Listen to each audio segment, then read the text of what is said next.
Hey folks, this is Aaron here to remind you that we are done with the MCU after today's episode. I know, we had one more to do because we had to wrap it up in a fun, spectacular way.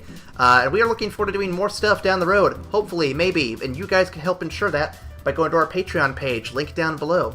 For as little as $1 a month, you can keep this channel going, this podcast going, and we can talk about all sorts of fun movies. We might even switch over to video games and TV shows at some point. Not a guarantee. So please, step on down to the Patreon and see if there's $1 we can throw our way. We'd appreciate it very much so. And now, on to the show.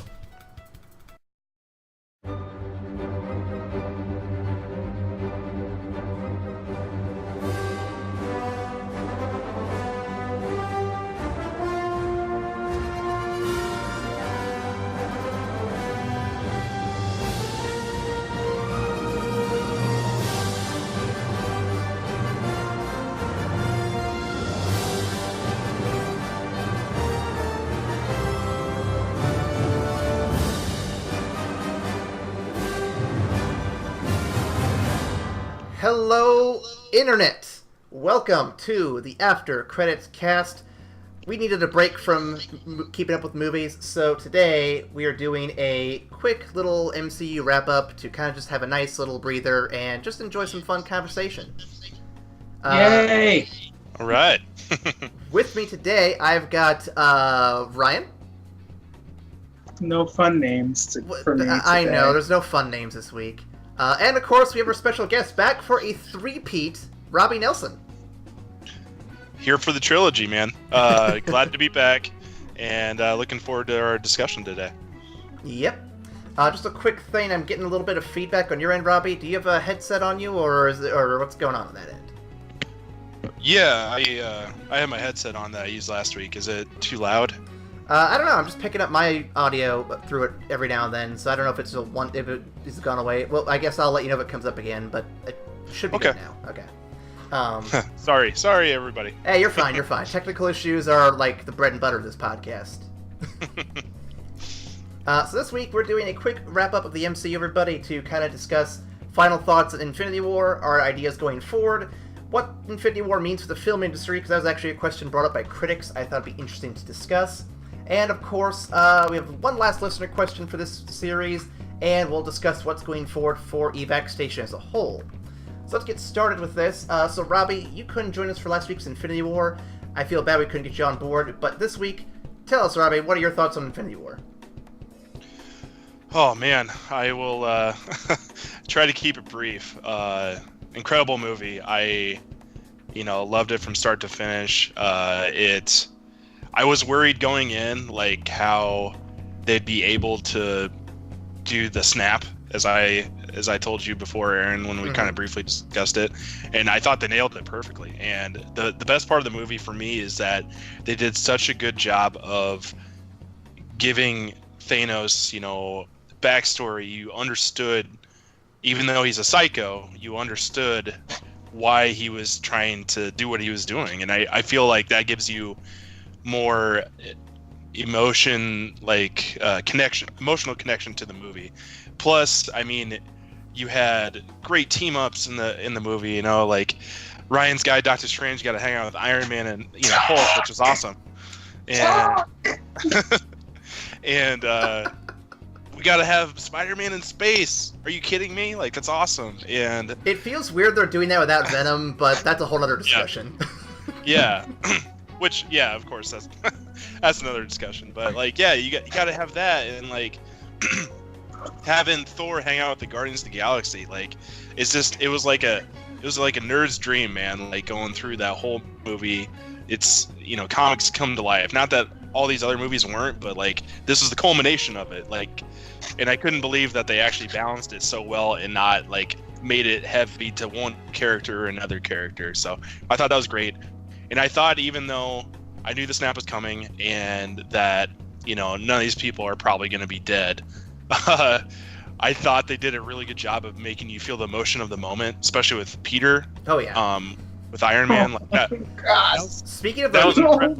Well, speaking of the emotion of the moment, did you hear, what's his name, James Gunn, talk about Groot's final word? Oh my god, yeah. Wait, I'm sorry, I didn't hear this. What? So on Twitter, James Gunn came out and said, hey, so about that last I am Groot that you hear in the movie when he's disappearing, he then has a huge, like, space to avoid spoilers. He says dad to Rocket Raccoon. And I'm like, oh, that sucks so hard. Yeah. It's like you already got stabbed, and then he puts salt in the wound. He's man. just, that's twisting the knife. James, why would you tell me that? Yeah. James Gunn's like J.K. Rowling. He's editing the movie after it's out. Oh, you bastard! So. Oh, and also the surprise cameo. Oh, Red Skull! I called it. Oh my god! Somebody hand that man a phone. He surely called it. And I was like, they have to show this guy at some point, right? Like he didn't die when he touched the space stone, and sure enough, he's just been hanging out on that planet, watching over the Soul Stone for like 70 years. So, yep. But I thought it was really cool and well done, and like the guy they had voice him, which obviously wasn't Hugo Weaving, did a really good job. So that was cool too. But overall, loved it. I loved Thanos. I thought Josh Brolin did a great job of bringing I'm looking motion forward to the cable. Yeah. I'm like mad at how good Josh Brolin is. I'm like upset at how good of an actor he is. It's like not even fair at this point. Yeah, man, and yeah, it was just it was incredible. And like I left the movie, and you just had so many thoughts afterwards, which I think is what you're trying to do, is that you have all these emotions tied to it, because this is a decade in the making. Oh yeah. And they actually had the bad guys win, and you're just like, holy shit, they had their Empire Strikes Back moment, and that was cool, and it just makes everybody invested in the movie that's going to come out next year. And like, obviously, I'm assuming we're going to talk about it in this podcast about our theory.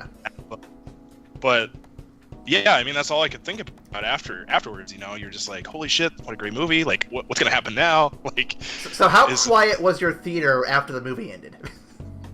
Very. And I kind of looked around, because like I said earlier, is that I knew the snap was coming. I knew people were going to die, but everybody was shocked. And it did make me think, though, like, some of the little kids probably don't understand that a lot of these characters are going to come back. But I'm glad they did it, because it's just awesome to have. I don't know, what am I trying to say? It's just awesome to have it culminate to this moment where you expected the good guys to win, because that's all we've ever seen in this whole cinematic universe, and Thanos won. And you're just like, holy shit, they did it. Well, and what sells that really good too is literally moments before the snap, every single moment of the movie, you're led to believe that the heroes have a chance of winning. Everything up until that moment, you can sit there and be like, I see how they can win. I see how they can pull it out. Even when Thor hits him with the hammer, you're like, okay, this is a chance. They can do this. Yeah. The moment he says you should have aimed for the head is the minute the movie does a flip on you, and it's like, that's when it goes down. That's when it happens. Yep. Like, perfect. You guys nailed that turnaround perfectly. Yeah, and just quickly, how badass was it when Thor showed up with his my god, axe hammer? It was beautiful. It was beautiful. Yeah. You I look wanted to. so good. I like actually like I almost stood up at that point. Like, goddamn, that was really good. I wanted to just like punch the seat in front of me and go, fuck yeah, like it was just like, yes, this is the time we've been waiting for, this man, full-powered Thor. This man showed up and actually made me believe he was a god. I was like, oh, well, all right. Like, it went. I think my favorite part of that like scene and that image, that picture of him in the sky, is the fact that the sky is literally crystal clear blue sky. And then as he jumps into the sky, it literally turns from crystal clear to like the angriest sky I've ever seen in about half a second. Yeah. And in the middle of it is just Thor, eyes blazing, and just big ass hammer axe with lightning all. I was like, what is happening? It was so good. It was super good. Incredible. So before we get to the next segment, Robbie, one last question I got to ask you about the Infinity War. Sure. Where you've seen our list, where would you personally rank it yourself? I mean, I'm curious what you thought. Oh man, we I ended have up to putting say, it, we ended up putting it at number 1 because, as Ryan pointed out, everything that Guardians of the Galaxy has done to exemplify what the Marvel Cinematic Universe is, this movie does, but it does it in a much better, much stronger way, and it delivers on some really heavy notes at the same time. So that's kind of how we justified that a bit. well, honestly, I would have to agree because not only is it the best Avengers movie, but I felt like it did the best of handling humor, giving the movie weight, and having the best villain. So it has to be number 1. Yeah, no, absolutely. I could not agree with it more because there was, especially like, I'm gonna try and see it again tomorrow because I really want to think about it again, and like I'll try and go in the morning so that it'll just be me like digging the movie. But there were so many ways that this movie could have gone wrong. Oh yeah. There were so many things that they could have like attempted and failed, but like every small part of the movie added to something impressive and fun and amazing to it.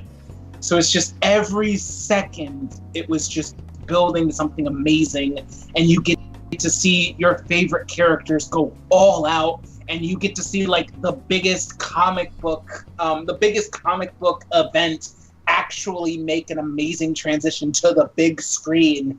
I mean, Thanos took an explosion with the space gem and turned it into a flamethrower. Guys, like, they actually did that on the screen.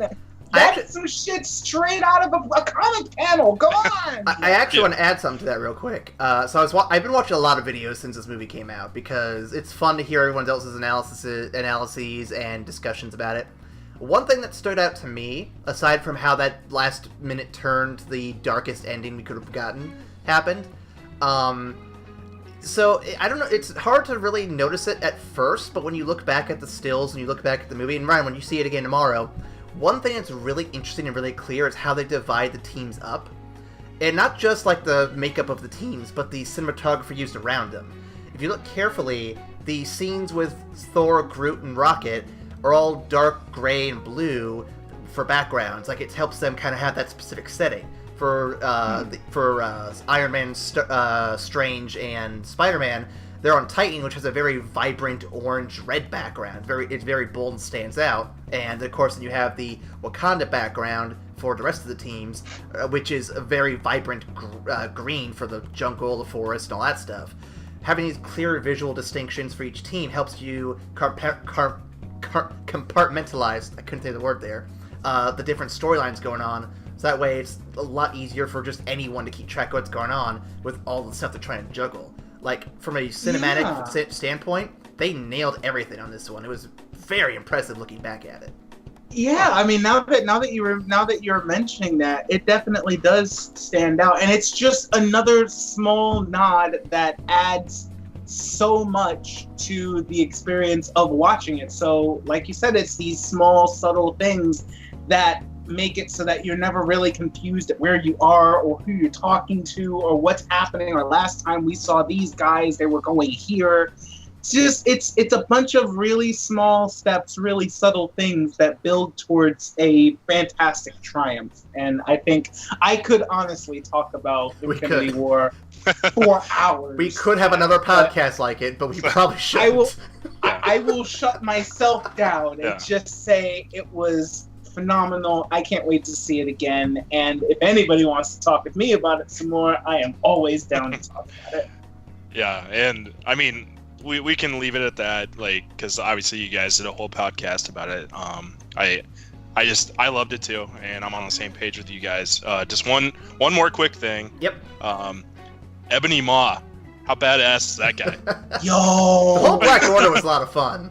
Oh, yeah. Like all the villains up to now have been kind of lackluster, aside from a few. I'm glad to see these like B tier, these fucking mini bosses are actually badass enough to be considered good. Yeah, I love the fact that Thanos like literally had his own D&D group just running around doing his shit, and I was like, and everybody was perfectly great. You had Ebony Maw walking around as his charisma-based sorcerer who's walking around like, hey guys, rejoice! Half of you are going to die to save the universe. Congratulations! And be sure to be grateful as you fall to the might of your Lord and Savior Thanos. I'm like, okay, all right, Ma. Thank Thanos for me. Oh my god. So, not to transition entirely away from Infinity War, because I do have one question. It's very loaded, actually, so I'm interested to see what you guys think. So, in the many podcasts and videos I've been watching, one subject came up, and that's regards to the critical analysis of the film. Namely, there are some very old guard critics who do think that Marvel's entire brand, and Infinity War especially, represents the end of traditional cinema. And by that, of course, let me break it down a bit more before we argue against it, because I think they have a valid point. I don't know if I agree with it or not, but I want to get the full scope here. Alright, let's hear it. So basically, traditional cinema, as you're well aware, is just a film comes out, everyone sees it, it's a one standalone picture, and it tells a very compact, concise story. Sometimes you get a trilogy, but it usually never goes more than that. What we have with Marvel's brand and with the entire Avengers saga isn't so much a bunch of different films, but more like a very long-form television series, as they put it. You can break down even Infinity War to various episodes, and you could still get basically the kind of same concept. And so the questions that kind of lead to this is, what impact will this sort of cinema have on the film industry in terms of box office? How will China's numbers impact this overall? Are the standalone movies officially obsolete now? And can any other film studio ever have a chance of making a multi-film project like Marvel? Ever? Looking at you, Warner Brothers, where the fuck you at? Oh, man. So a lot of questions, guys. What do you think of this subject? You know, I see where they're coming from with the idea of, like, is it possible that the standalone movie has died? I disagree with that, but I would say that the idea of a standalone movie not making it in today's cinema economy, I don't think that's entirely on Marvel.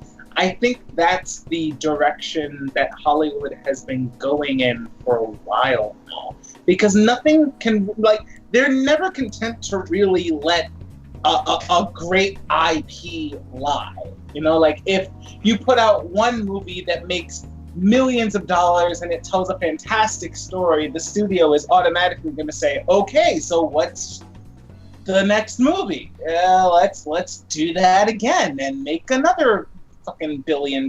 I'm looking at you, James Cameron, because Avatar doesn't need a sequel, but that's just neither here nor there. I was going to use the example of Toy Story because I think it had a perfect trilogy, and they're going to fucking throw in a fourth one. Yeah, no, exactly, like the exact same point. I think it stems more from just the direction that cinema's going entirely, and not just Marvel.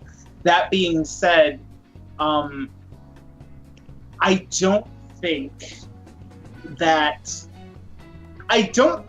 any other studio or comic book, yes, UDC, and any comic book studio is really going to have a shot at doing what Marvel has done right now. I feel like if we're ever going to see another studio do something similar to this, it's gonna have to be like a decade after Marvel decides to stop. because at this point Marvel kind of owns the genre, and they've proven themselves to be the worthy holder of the title because of the excellent and fantastic movies that they keep on producing time and time again.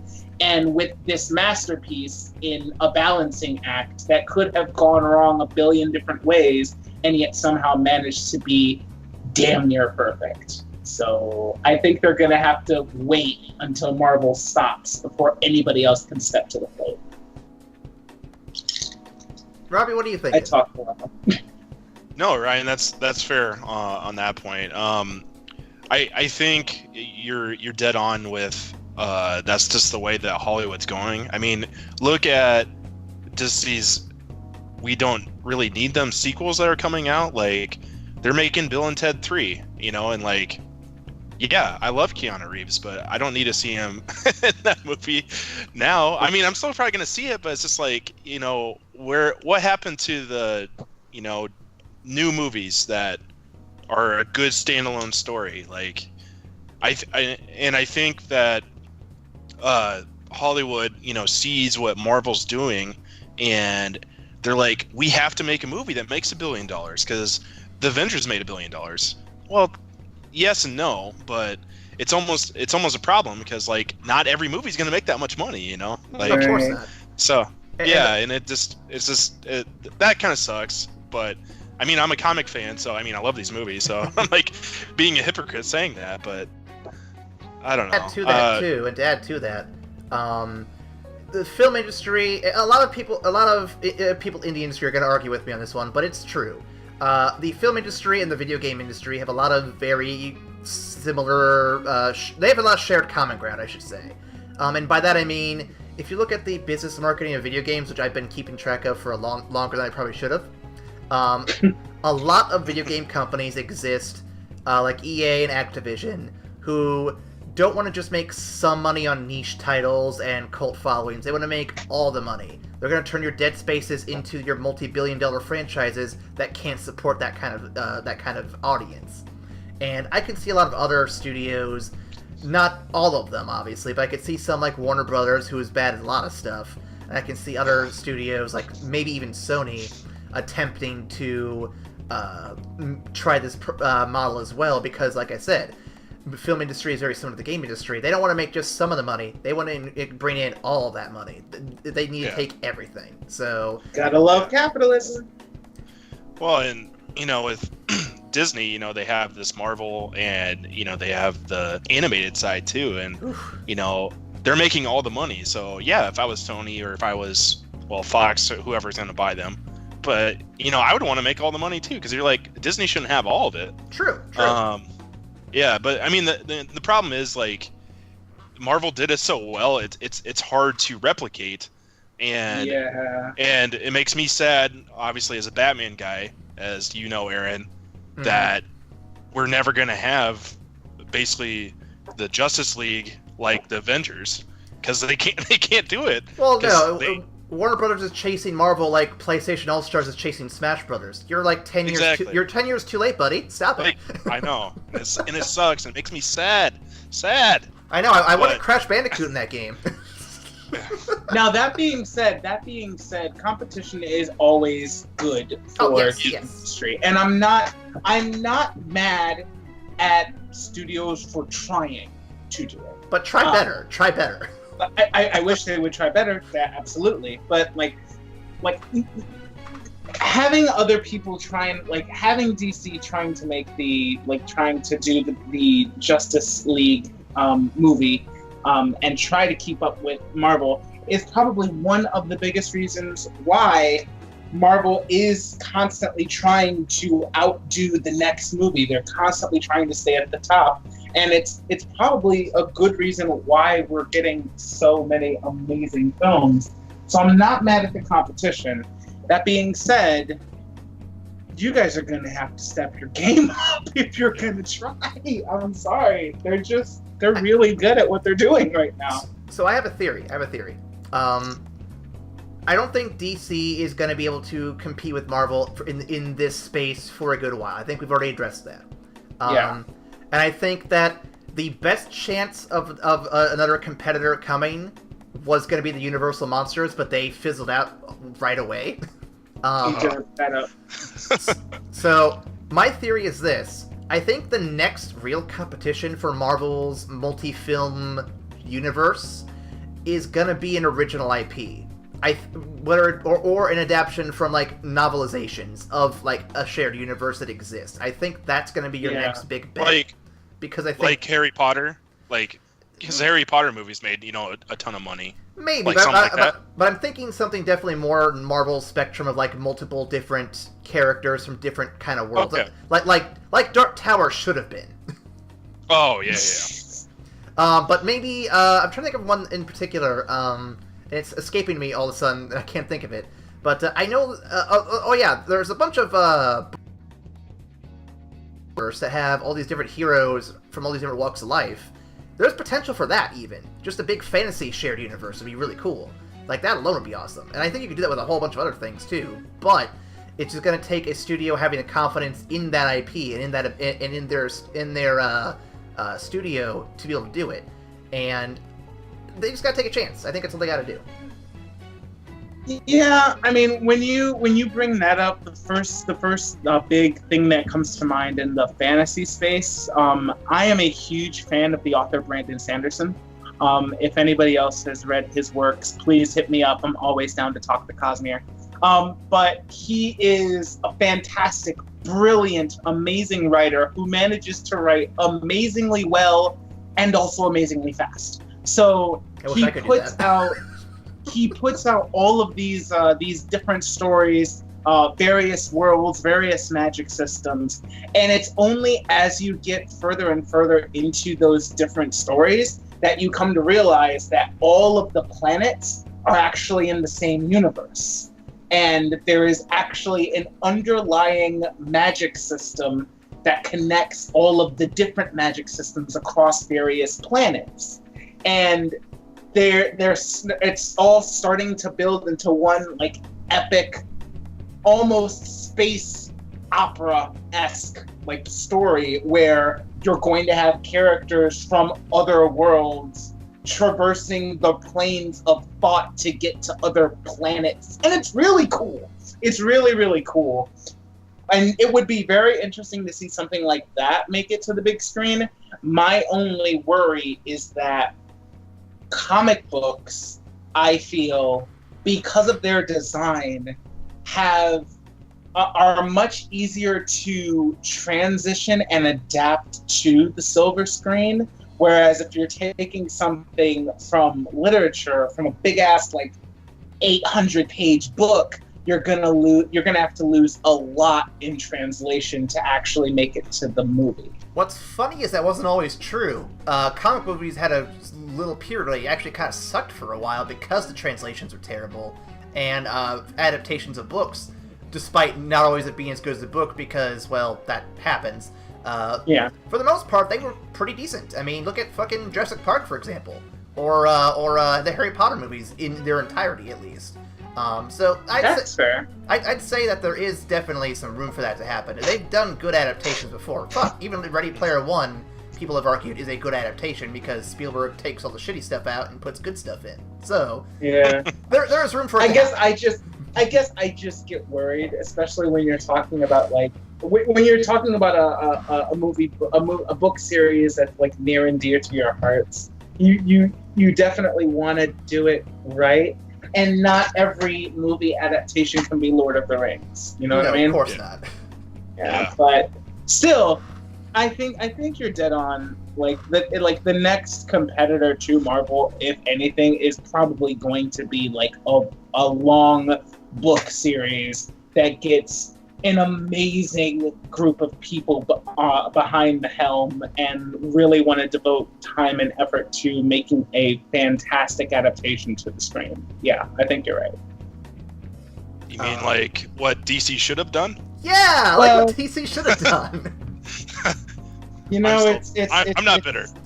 It's too late for them. I'm sorry, man. Here's the thing that really bugs me, though. Is DC has done the shared universe right once before. they have made it successful. They've done it so good that Marvel would have been envious of them if they had done it in the big screen. I'm talking about the DC animated universe. That was flawless in how it did it. Yeah. No, DC's definitely got him them beat on the animated stuff. Yeah. Oh man, it makes me salty they didn't consult Bruce Timm and Paul Dini for that, because they knew what the fuck they were doing. Why aren't they doing the live action shit? They literally made Justice League cartoon, and it was fantastic. Like, call those bros. Hell, they made the animated Batman series that go into Batman Beyond and Justice League. They know what they're doing. The greatest cartoons ever made. It's making me sad. Well, let's move on to something light, positive, and fun to distract us from all the sadness, like Ant-Man and Wasp predictions. Alright. See how I segue there? It's brilliant. So That's good. That was a good segue. Ant-Man and Wasp is coming out this July. We may get around to doing a podcast on that when it comes out. I'm not sure how the format's going to go after this episode. We will figure that out as we go along, because this format's also very weird. But until we get there, we're going to do some predictions and discuss what we want to see. Before we do predictions, I'm going to read a list of things that we at least know or have verified for the film thus far. It releases this July. It takes place during the events of Infinity War. I almost said Civil. Infinity War. The primary antagonist appears to be an old Iron Man villain named Ghost, who uses the same Ant-Man-ish technology to phase through, physical matter. Wasp will be in the movie, played by Hope Van Dyne. Janet Van Dyne, played by Michelle Pfeiffer, will return to our world at some point in the film, and this has been verified because she's apparently also appearing in Avengers 4, which we'll get to in a minute. And this will assuredly explore the quantum realm as shown in the trailers in a few different stills. With all that in mind, gentlemen, what do you expect of this film? What do you want to see? Robbie, what do you think? Well, I'm stoked to see them explore the quantum realm a little bit more, because I think that's going to tie into a lot of things specifically for the next Avengers movie, as well as, we're getting the OG Wasp and Michelle Pfeiffer, and I'm a big fan, so that's cool. I think it'll be a fun movie like the first one was, Ant-Man. My guess is they'll have people disappear maybe at the end to tie into Avengers, but maybe not. I mean, it's just always weird when the movie's after this big event, you know what I mean? So yeah. Mm-hmm. Well, I know that Age of Ultron was referenced in the original Ant-Man, so I would not be surprised if Infinity War is referenced here as well. I just don't know to what extent. I'm very curious. Well, I mean, it could be, because they briefly talked about Scott in, Infinity War, that he went back home after he made a deal with with the Sokovia Accords. So they'll probably touch on that, and maybe this will happen during the events of Infinity War. And then, I mean, they have to deal with the disappearance, I would assume. And maybe that's what's going to lead into it. And I know we're going to talk about Avengers series later, so I could probably touch on more on that. Right. part. Yeah, so. One theory I've been reading around, and this ties into Avengers 4, but I'll just be very brief and we can cover more of it later. But the theory I've been seeing is that the quantum realm will lead to some sort of time travel shenanigans because of a potential rumor we've heard for Avengers 4, which I'll get to in a minute. But yeah, I'm very curious to see if that ends up playing out, because if that does, that means the quantum realm is far more useful and powerful than was originally implied. Yeah. That'll definitely be interesting to see. I'm down for that. Mm-hmm. Oh man. So as far as what I think is coming, I first off want to talk about Ant-Man's place in the timeline, not necessarily like the chronological timeline, but in Marvel's release schedule. Yes. Notice how Ant-Man is always used right after the big horrible things that happen, and they say, okay, let's take a breather and go back to the fun stuff. Let's talk about the guy who can shrink to be an ant. Well, in all fairness, they couldn't have really used anyone else because most everyone else is gone. It wouldn't have made any sense. And yeah, although And alternately, you couldn't have done Miss Marvel yet because, one, I don't think we want to jump straight into that right after what happened. I think you can give a little bit of breathing room. Oh no, absolutely. I'm not knocking the choice. In fact, I'm applauding it. I think it's really smart to schedule it as such because after Infinity War, we need joy. We need some type of happiness to take our minds off the fact that almost everybody died. So I think that, I mean, I'm pretty sure, I agree with you, Robbie. I think they're gonna save the disappearing act for like at the end of the movie. Maybe even especially because it looks like I would like possibly possibly even post credits. Absolutely, yeah. I mean, because one way to kind of bring us back to seriousness after everything, like after all of the good times in Ant-Man and Wasp, is to have Cassie fade to dust. That would make me the saddest person ever. But I'm predicting it's gonna be Hank Pym that disappears. Yeah, but I mean, or it could be Janet after they get her back. Yes. Like, I don't think you get rid of her the minute you get her back. That'd be such a bullshit move. Yeah, that would be bullshit. Hank Pym would be easy to do. Yeah. He would be an easy one because he's old, and it's okay if he. No one gives a shit about you, old man. No one gives a shit. It could be Hope. That would be sad, but I think the biggest emotional gut punch would be to have Cassie Lang fade to black, which would be like I'm putting evil thoughts into the minds of the director, so I'm gonna stop. Luckily they finished filming, so I think you're ahead of the game. Yeah, maybe.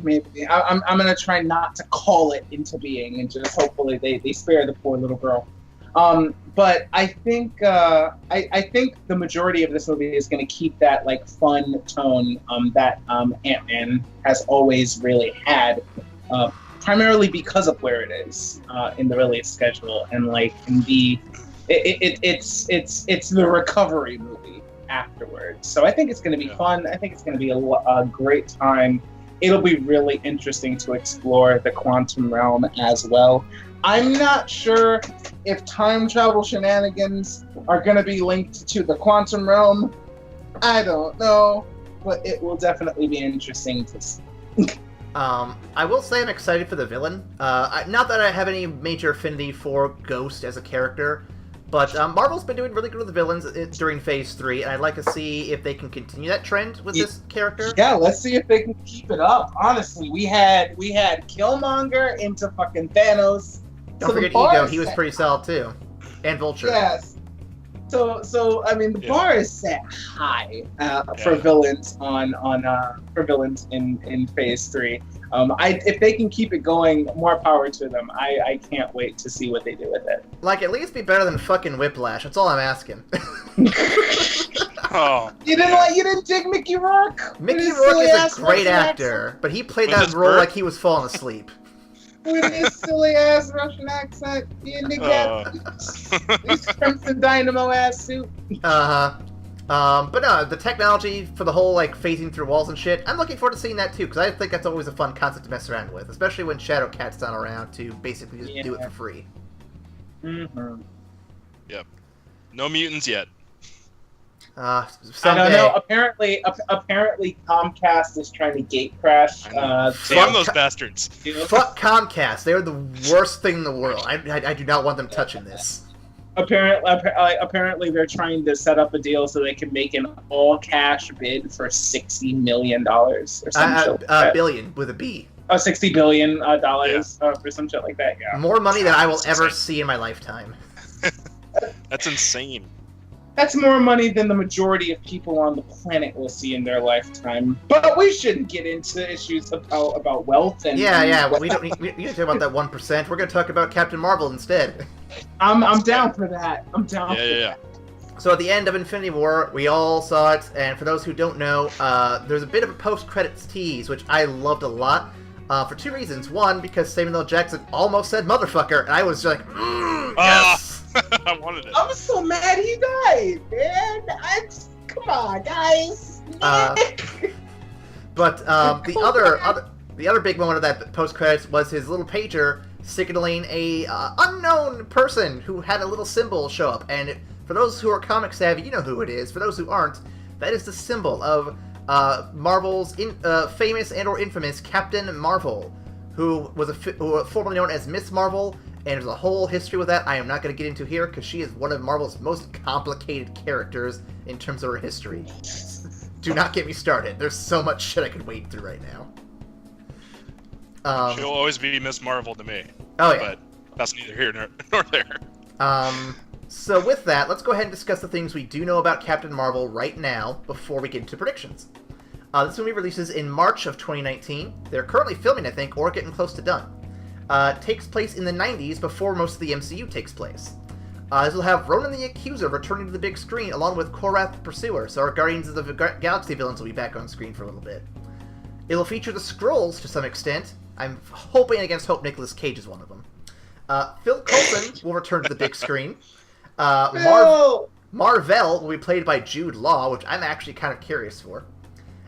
Carol Danvers will be played by Brie Larson.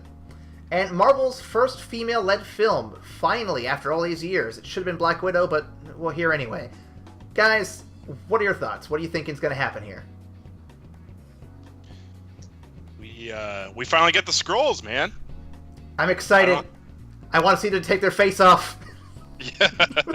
No lie, I'm kind of really surprised that they're keeping so close to the Captain Marvel origin story. Honestly, it's for real gonna be Kree versus Skrull. All right. I mean, yeah. I thought they'd adapt it since they weren't really getting into the Inhuman stuff and the Kree versus Skrull war. I figured they were gonna adapt it and do something different with it, but still make it cool. But the fact that they're sticking so close to it and they've actually got Marvel coming up on the screen, I'm like, oh, yes. All right, let's see it. Let's see what you do with it. Yes, the lesser Captain Marvel. the true Captain Marvel. Oh boy. Whoa! I'm all Shazam, boy. I'm all Shazam. Oh, okay. Yeah, I'm excited.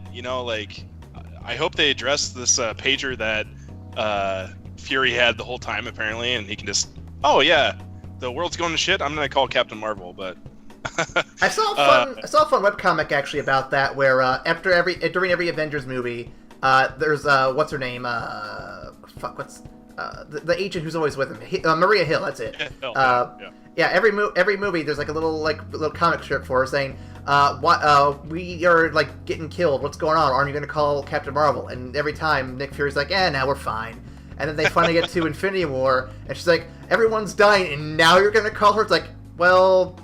And then he looks down, he sees a headline for Wonder Woman making $1 bajillion. He's like, I think it's time. I like that. Yeah, I think it would be really interesting because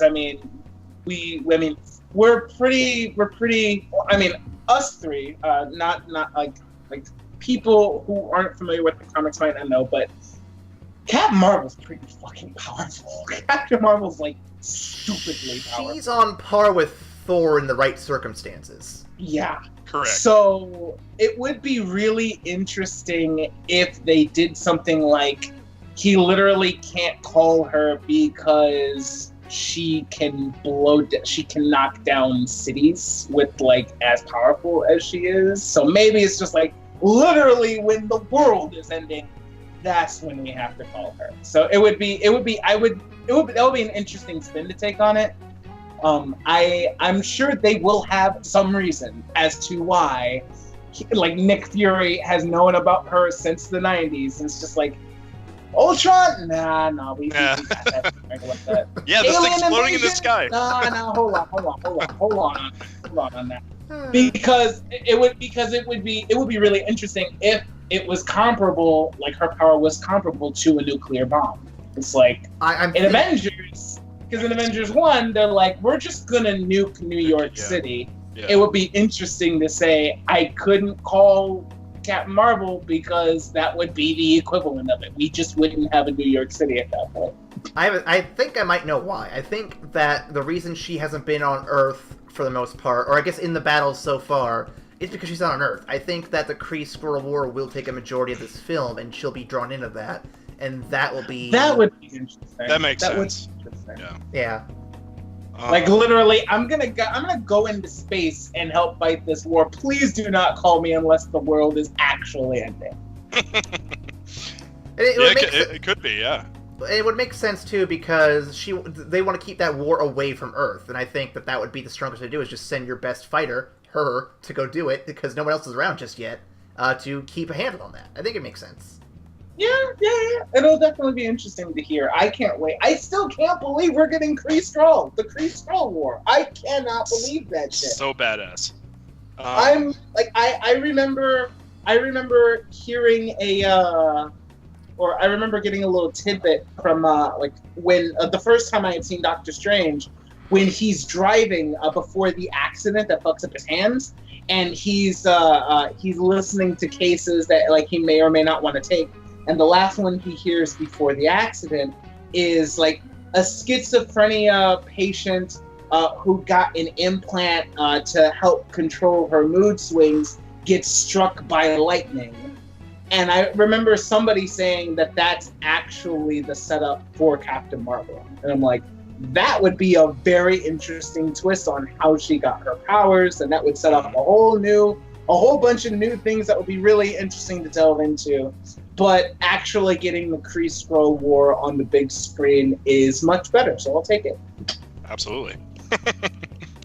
I'm actually excited about Ronan the Accuser. I feel like he in Guardians of the Galaxy didn't really get the full villain from him, and I think we'll get his backstory, which I think is going to be cool, so you'll be able to relate to him more. So what's fun? Yeah. What's fun about that actually? So I've been reading comics again lately. I started with the Secret Wars, where Doctor Doom is the God Emperor. More on that later. And I also went back to read World War Hulk, and I'm now on Annihilation. And in Annihilation, you actually get a good chunk of Ronan the Accuser fighting alongside the Guardians of the Galaxy against Annihilation and Annihilus and his Annihilation wave.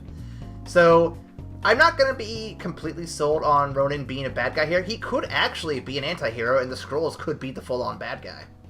That's true. I mean, so maybe, I don't know, just give you a better sense of him and why he went full baddie in Guardians of the Galaxy, maybe. Yeah, it'll be interesting to hear, because in Guardians, I mean, he just got to play over the top crazy villain. It's just like, nope, I want to kill everybody, fuck it. And then Peter challenged him to a dance-off, and it was fucking ridiculous. The days when you want to kill everybody, I just call that Wednesday. That being said, I don't think he's gonna get the full Thanos treatment. No. I think, No. I think get him I don't expect some that more either. of his information, some more of his backstory, and maybe understand a little bit what's going on.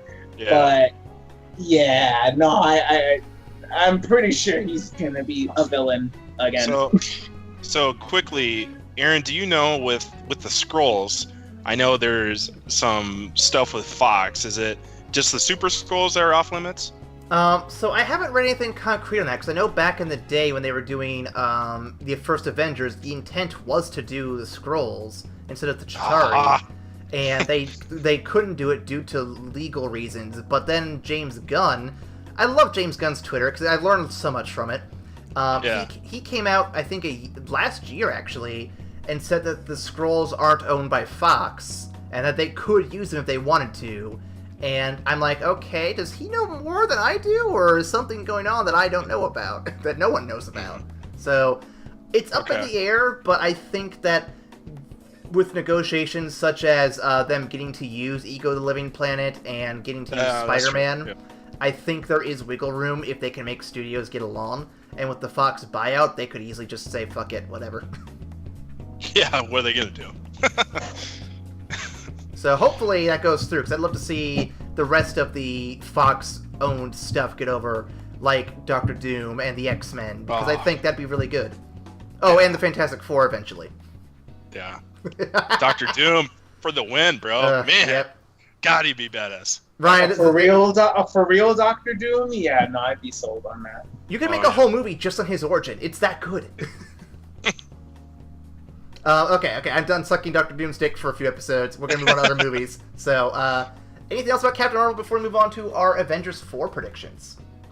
This is one of the first times, and probably only time, that DC beat Marvel at something by having a female-led film. So, gotta go to bat for my DC guys, I guess, since they suck at Batman. Yeah, but Wonder Woman deserved to be the first one, I think. Yeah. Yeah, I mean, honestly, if we were gonna have any female-led superhero film happen first, it had to be Wonder Woman. It literally had to be Wonder Woman. For sure. You could have gotten Batgirl if you'd built up to it, but Wonder Woman's your best bet. No, you can't do Batgirl before Wonder Woman. No. If you had a popular Batman series out long enough, you could probably pull it off before Wonder Woman was available. I think you could have.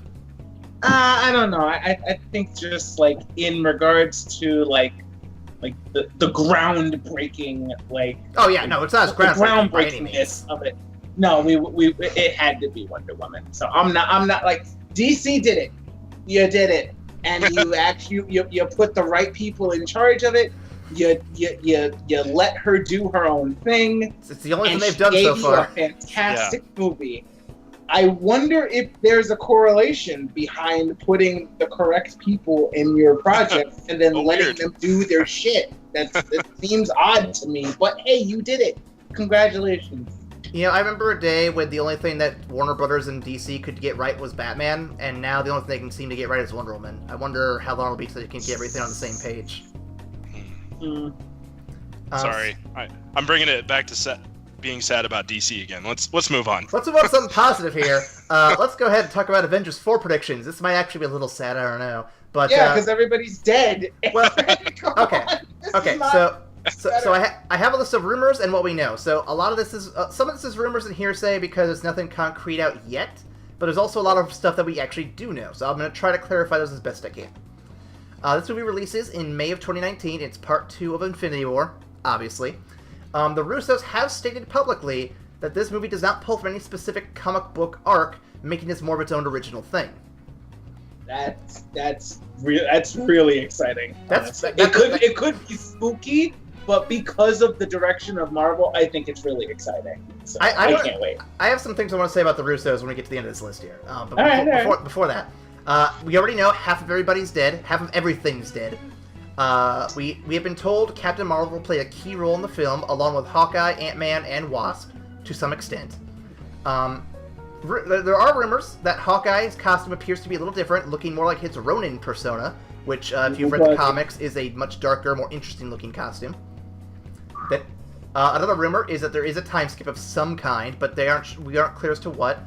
Most of the rumors are from characters like Tony Stark wearing a SHIELD uniform and having a different hairstyle, indicating some time has indeed passed, but we don't know how much. Let's see. According to Kevin Feige, this is a movie that's going to end the entire narrative of the first 3 phases of MCU. We also know the contracts for Robert Downey Jr., Chris Evans, and Chris Hemsworth are currently set to expire at the end of this film, along with several others potentially going as well. Pictures from the set show our heroes in their first Avengers-era costumes, which also goes back to the time travel theory. A lot of characters who died will obviously be coming back, such as Spider-Man, because his movie's releasing in July of next year. We will not do predictions of that, because I have no idea what the fuck's going to happen right now. And of course, as per Sebastian Stan, there will be a scene where nearly every actor from the entire series will be on set, including people from the late Janet Van Dyne to Nick Fury himself. So, with all that in mind, aside from the obvious, what are you guys expecting from Avengers 4? Now that I hear that list, and I'm thinking about the quantum realm and all the craziness that has, what if it actually involves traveling to a parallel universe to get some folks to fight Thanos for us? That's not a bad theory, because, Marvel is not opposed to that. Yeah, say, for instance, a Tony Stark who has been actually the head of S.H.I.E.L.D. for a while now. Or some crazy shit like that. Multiverse. I like so it. Cool. Yo, I literally just had that thought. That would be some Marvel level shit. I would dig that. Another theory that I've been seeing go around, and it comes from another quote from one of the Russo brothers, which is that an important piece of technology from Civil War will actually play a role in this movie as well. And I don't remember anything specifically, but the video I was watching did indicate that the memory interface thing you see Stark use near the beginning of the film may be what they're referring to. Ooh, interesting. Huh. Yeah, I've been scouring the internet for specific things for this, so we have some stuff to talk about. So there's a lot here to parse apart. That will be really, really interesting. If that's the case, though, I hope that they don't make a big deal out of it. I hope that that's not made a big deal of outside of the context of the movie. Like the lead up to that, I hope that only a few people really know that may or may not be coming, so that when everybody goes to see the movie, it hits like, oh shit, remember the thing that Tony had from Civil War? Goddamn! And it won't have been like overplayed or spoiled before we actually get to it. That's what I hope. So how do you boys think they're going to take down Thanos? The big theory, that I've seen going around is that, in Infinity War, that Doctor Strange, when he's sitting there, jamming out to the Time Stone, that he actually set things in motion back in time, and that would be trippy as hell, and I dig it. But I think whatever they're gonna do is gonna involve time travel, and I think where it's gonna happen is they're gonna find a way, and it's gonna all come back to that Wakanda like fight scene, and I don't know who's gonna do it, but somehow they're gonna get the gauntlet to not work or whatever, and it's all gonna go back to that moment. Because like in the trailer you had Hulk in there, but in the movie it was just Bruce Banner, so I feel like they're gonna go back there at some point, and maybe, I don't know. My mind's all over the place with this. I don't even know how to say it. Well, to go off what you're saying there, one theory I saw in regards to Stephen Strange was, you remember when he sacrificed himself by giving up the Time Stone to save Tony? Correct. So the theory I've been seeing is that he did that because he sees that Tony is the key to beating Thanos in the end. He may not be the only important player, but he will be pivotal, and if he died then and there, his whole 1 out of 14 million possibilities become zero. So yeah, I think that was important to keep Tony alive, and so yeah, we're gonna definitely see how that plays out. I think that I'm just looking forward to seeing how his whole prediction unfolds. Mm-hmm. Yeah, because it's the one scenario where it worked, and he saw it. So, I think Hawkeye is gonna have a big role. Finally. Yeah, fucking finally, right? This man was on vacation when the world ended, man. I really hope he's in his Ronin costume though, because that looks like a badass costume. I don't know if you guys have seen it yet. Oh yeah, no. I saw the stills. I've read some Ronin stuff. Oh my god, dude, Ronin is on that. It'll be good to see Hawkeye get the props he deserves, because that dude is good. I really wish he'd gotten a better costume this series. He really should have. How funny would it be if he just shows up and Thanos has the gauntlet on, he's gonna do the snap, and then Hawkeye just shoots an arrow and it fucking knocks the gauntlet off, and he's like, done. Guys, why didn't you call me? Why didn't you call me? I'd be more likely to believe that he shoots off a particular Infinity Stone. That would have been more. I could see that coming more often. Yeah, Give her that Time Stone, buddy. Yeah, the Time Stone or whatever. That'd be. So but... I don't think. I'm not sure on how much time travel will actually be involved. I think, because I've been reading a lot of theories, and I think it will fall heavily on the Soul Stone, because, and I didn't know about this until I had read up about it, but apparently, the souls of the people killed by the Infinity Gauntlet are actually kept in the Soul Stone. Yep. Which includes Gamora, so there's a high chance that we'll probably get her back. But it is possible, it has been confirmed by the Russo brothers that that last scene, that scene right after the snap, when he snaps and he's taken to that plane and it's all yellow and everything, it was confirmed that he is actually in Soul World and that he is actually speaking to Gamora's soul at that point in time. So it might be interesting if Gamora is actually going to work on him mentally in Soul World, like to try and kind of get his guard down, or also possibly like be integral in breaking everybody who just got fucking poofed into dust out of the Soul Stone, because more than likely they are in there with her. Yeah. What is the big character moment you're hoping to see in Avengers 4? I need Tony and Steve to get back together. I need my boys to come back and work their shit out. And that's what I need. I need Tony Stark to see a disillusioned, beat down Steve Rogers, because Captain America just does not believe in anything right now, and I need Tony to see that. I have a mighty need to see these guys act with each other again, because they were so amazing in Civil War. I need the conclusion, like 3 years afterwards. Look at what time has done to both of them. I need that. Robbie, how about you? Yeah, and Ryan, that's a good point. I think that's going to be a big part of this movie. You know, as you talked about, Aaron, like, you know, their contracts are set to expire. I think this is going to be the swan song for those two guys. Oh, yeah. And maybe Hemsworth too. I'm not sure, because he wants to come back. I think so too. So I think Iron Man and Captain America are going to go out in a blaze of glory, and it's going to be emotional and it's going to be awesome. And I think they're going to save everybody, and it's going to be incredible. And then I'll be interested to see Hawkeye's role, like I talked about before, because I think he's kind of the underrated heart and soul of the Avengers too, and he was gone, so I think he's going to have a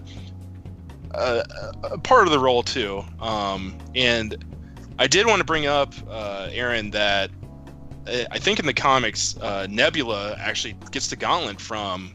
She does. I don't know if they're going to stick to that or not, but I'd be curious to see if they did.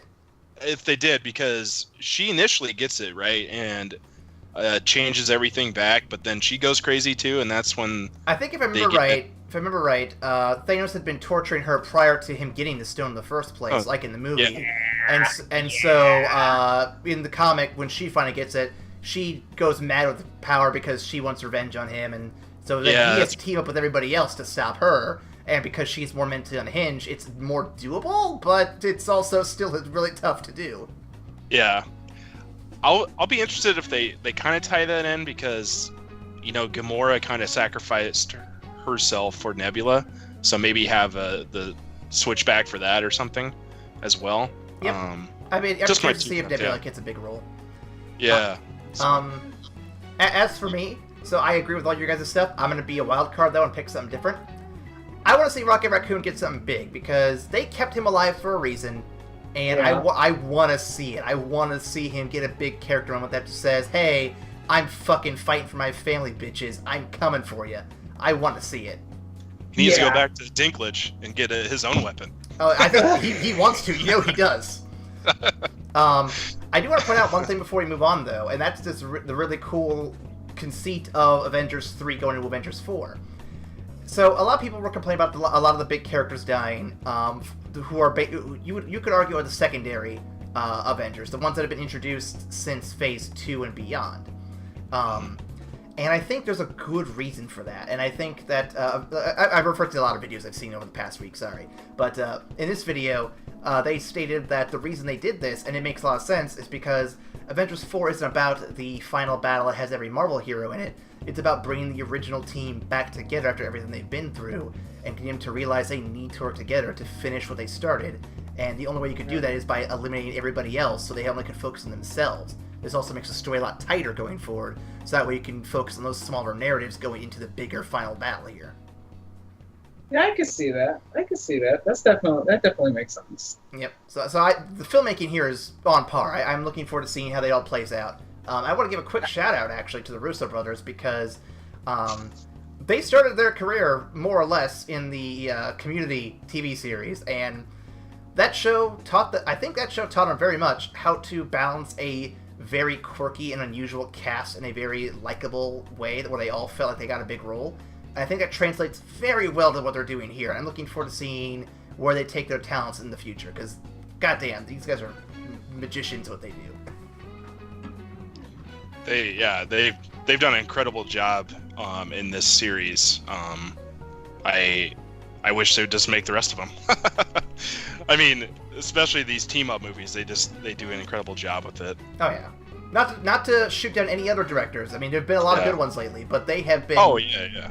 So far, the Russos have been batting 1,000, I think. Speaking of the Russos batting 1,000, let's move on to our next segment. It is the listener question of the week. Oh, buddies. So this week I asked everybody, and Ryan, you're gonna be sad. No one answered. No, guys. I know. I tried. I put that question everywhere, buddy, and no one answered. But this week's question: what is your favorite of the Marvel movies? And since no one answered, I think we have some room to expand our opinions on this a little bit. So of all 18 movies of the MCU, because we're not going to count the X-Men, the original Spider-Mans, or anything else, what is your favorite MCU films?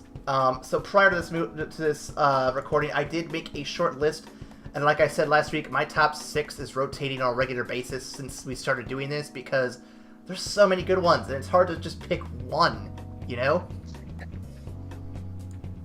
Yeah, no, I definitely understand. And it's really interesting, like going back and watching everything, because I can remember how amazed I was when I walked out of watching Winter Soldier for the first time.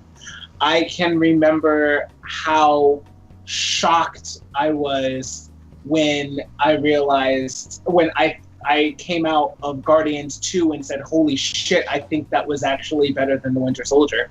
Then I remember feeling blown away after I saw Civil War and just like, guys, they keep topping things. Please stop. Please, guys, it's too good. So my favorite has definitely changed a couple of times, but I think it always goes back to something with Captain America, because he's just my favorite. He's so damn cool.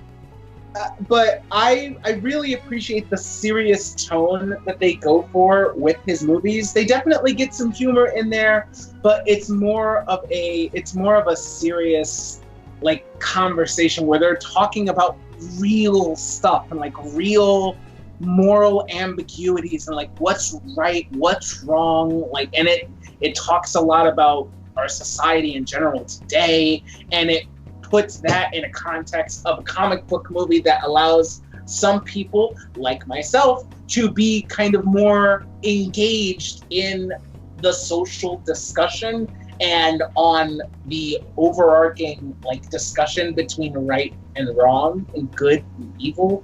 So my pick has got to be Civil War. Honestly, it's got to be Civil War. I can respect that. Mm-hmm. Robbie, where do you fall on this one? What's your favorite?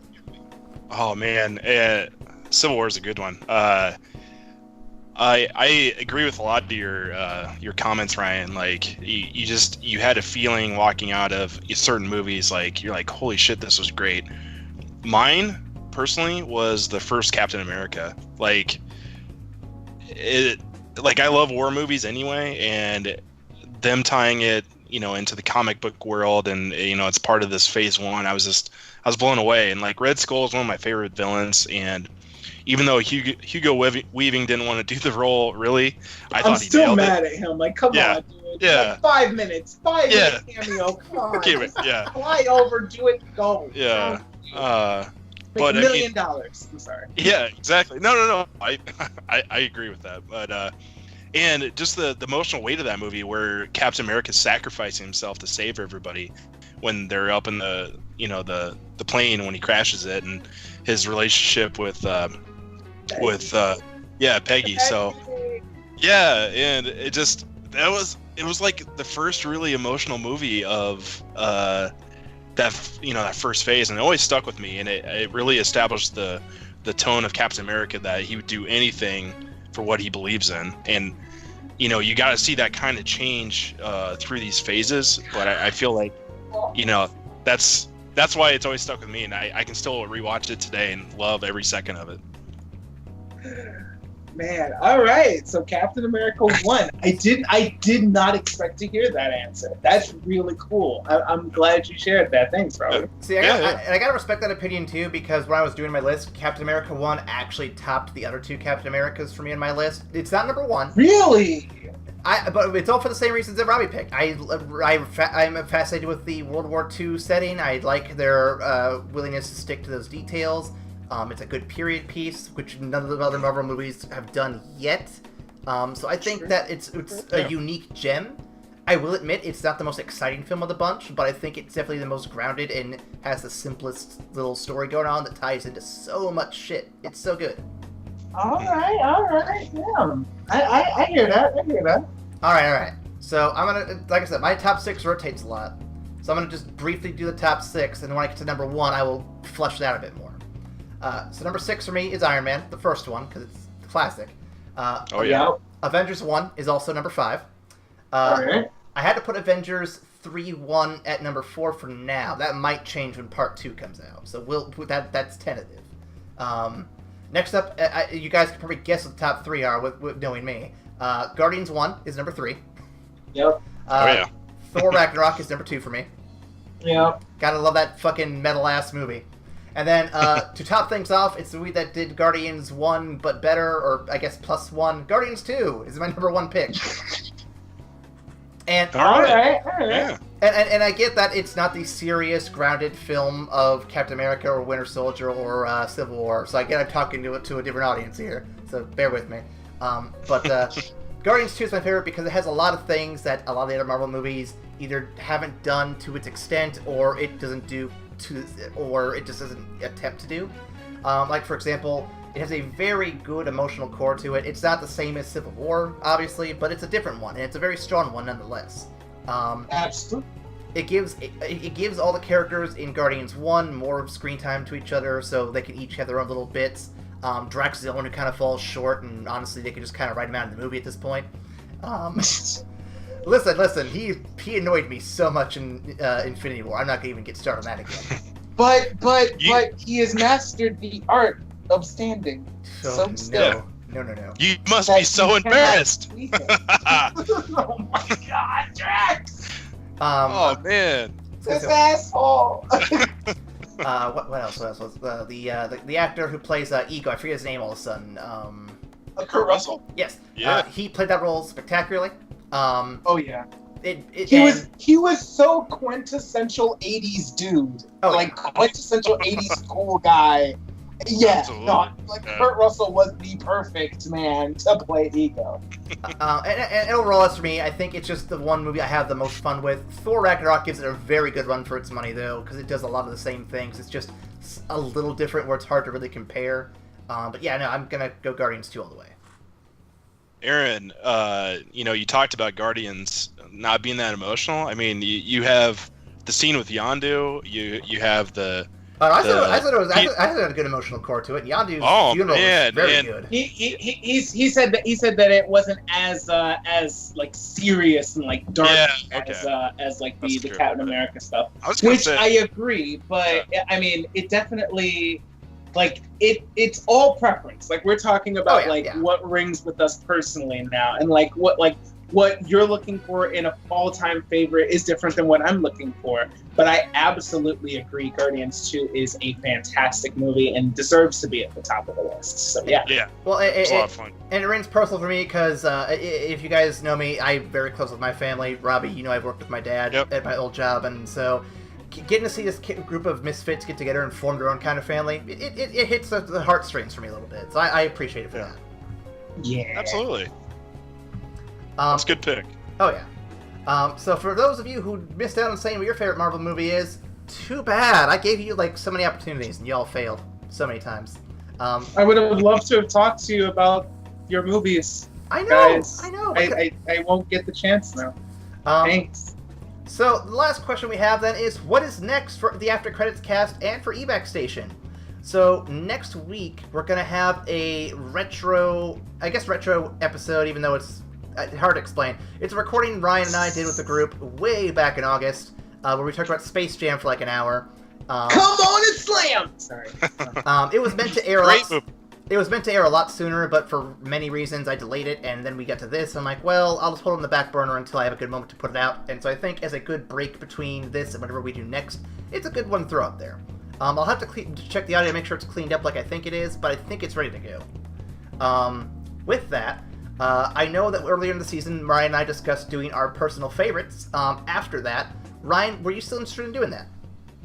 I could definitely pick one of my favorite movies and talk about it forever. Absolutely. Like my difficulty will be picking a movie. I'm still not sure. Well, do we want to suss it out here really quick, or do you want to wait until we do that off cast? Because I have too many to choose from. Let me take a minute and we'll hit them with it when we do that episode. Okay. Because I was gonna say I got it narrowed down to 3. One of which I want to do because it's also very timely, but it also makes sense to wait until we do the whole series because it's part of a series. And the other 2 are standalone, so I can easily do either one of those, and they wouldn't really be a problem with anything else. So, and one of which was reminded to me very recently. I'm like, oh yeah, that was really good. I want to watch that again. Yeah, I'm gonna have to think on mine, man. I got some movies. Well, I got some movies. Well, Robbie, we obviously want you to come back on at some point. If we did a favorite of yours, what would you pick? Oh, my favorite movie? Yeah. If it helps, one of the ones I picked on here, the question I like to ask people all the time is, what is the first movie you went out to see that gave you that whoa feeling, like that one where you're like, this is what good cinema is here? Like the one that finally hit you. Like for me, I'm going to spoil one of my options here. It was Jurassic Park when I was fucking 4 years old. I saw that and I'm like, those fucking dinosaurs look so real. This is just this is perfect movie right here. Perfect movie. That was nuts. They still look good. They still look so good. And it's like 30 years later. It ages stupidly well. Like Jurassic Park is a movie that it doesn't seem to age, honestly. It's just like, man, those are dinosaurs. Fuck. All right, let's go. And it has that great score, man. Oh yeah. That song.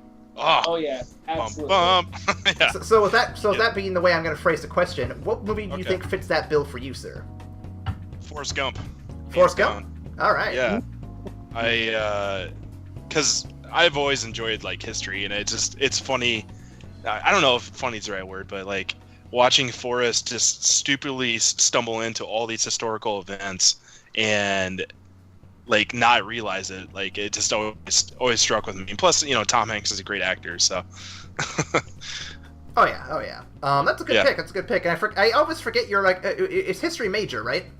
Correct. Yep. So, I always so yeah, I forget that, and it makes sense more now that I'm thinking about it. Yeah. So that's one I've always enjoyed, and I always like, and I've rewatched it, hundreds of times. It feels like, because it's like one of those movies like Shawshank Redemption. You always watch it when it's on, so. Yeah. Okay, I'll give a hint to one of my possibilities. I would have to pick either the first or the second one.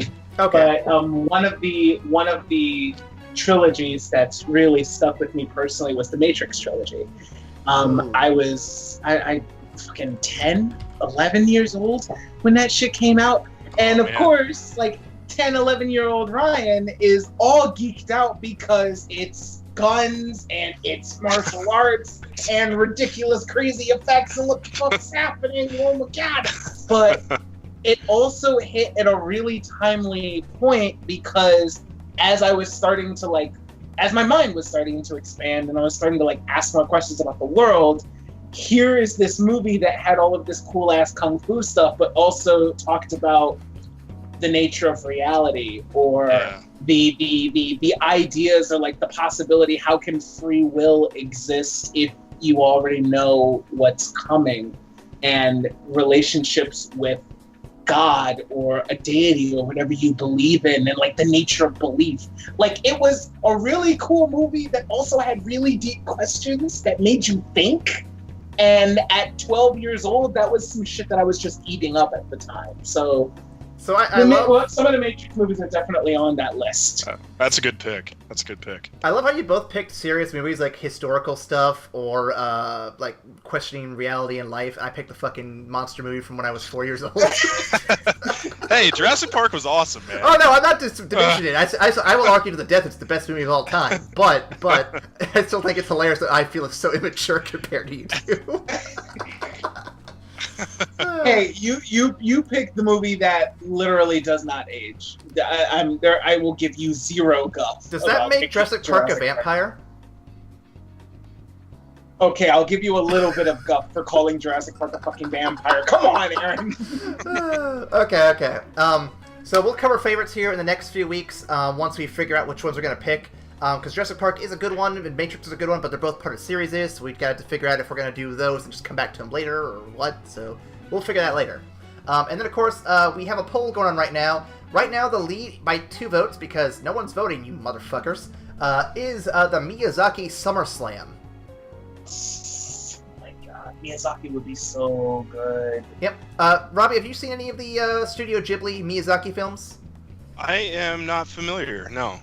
So they started in the mid-'80s, I believe, and they're probably one of the finer anime-based movies to come out. The best anime movies. Well, hang on. There's another studio that did Akira and a few other ones. They could give you a run for the money. I don't know, man. Miyazaki. We'll come back to those. We'll come back to those. Every time, I sit down and watch a movie, and it's an entirely different world than anything else Miyazaki's done.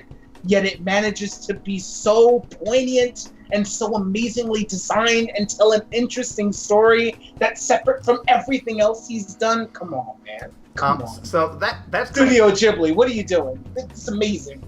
So that's currently the lead option right now in our poll. So Robbie, if you want to check out an anime or movie or two with us, those are going to be we'll put up a list of what ones we're going to probably do if we don't do all of them. And if you want to jump in on those, we'll let you know what's available. Okay. And if that's not the option that's picked by the poll, there are several other options, including Pixar, the DC Takeover, Rage in the Cage, which is Nicolas Cage movies, and of course the M. Night Shyamalan, the Shyamalazing. Oh my god! There would be so many good and so many bad movies. Prepare to be. I kind of want that one almost because I want to be Shyamalazed, Ryan. I want to just lose my soul. Yo, there was a point in time where I defended M. Night Shyamalan to the death. When did that stop? I really like his movies. When did that stop? It stopped when he produced an abomination of one of my favorite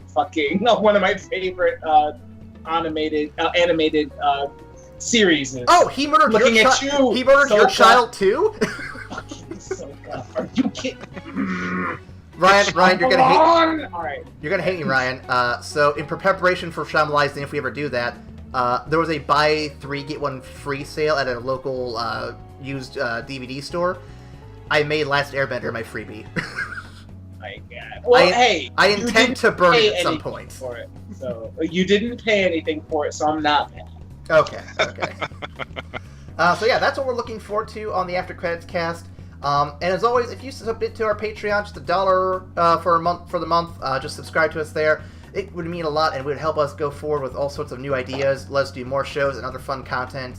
And if you want to vote for what you want to see, individual movies or the other next series we do, be sure to subscribe to us and keep in the loop with us, and we'll be able to keep you up on that. And go to our poll to vote to see what you want to see next. Robbie, there's a link in the Twitter, Tumblr, Facebook, and everywhere else. So if you see it, you should vote. Everyone should vote because we don't want to lose. We can count on Robbie to vote at least. Yeah. We don't want to lose. Hey, I would have answered the poll today, but I was going to be on the show. We don't want to lose this election to another bad president. So let's make sure we get this election going right. Oh no! Oh no! Too real. Too real.